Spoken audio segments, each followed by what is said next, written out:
Yes, I was, yeah. Had a long association with those guys. I tell this story every night on stage now. You know, I met them in 62, 63, and spent, every time they came to England, I'd go to see them whenever I could, and if I could get backstage, you know, I'd say hello, oh, Albert, how you doing? And I was so pleased that they remembered me. And then I eventually got to the States in, it must have been 70, with Heads, Hands and Feet. And an old friend of mine, Terry Slater, was working at Capitol in the publishing company there, and he was like best friends, and still is best friend with Phil Everly.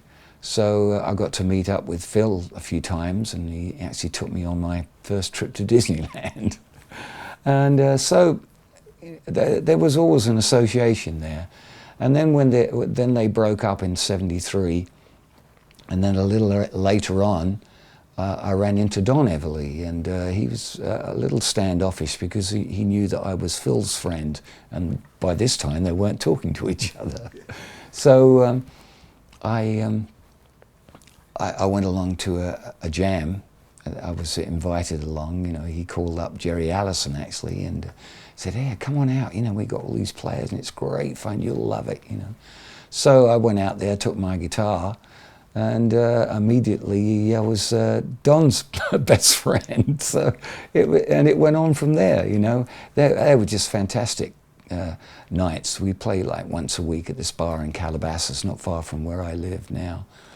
And at any time, at any night there, you know, it could be Buddy Emmons or Al Perkins on steel guitar, Doug Dillard on banjo, Glenn Campbell came out there, Bob Dylan came out there.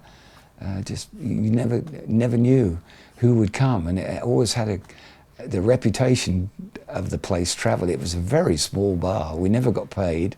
You know, we got some free beer, but we were there for the music, and it was just great fun. You know.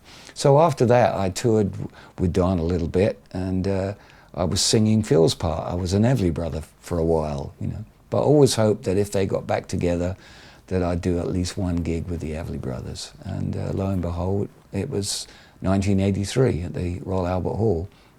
And to my surprise, the following year we did an album and a US tour, and did it for the next 25 years. So it's been a big part of my life.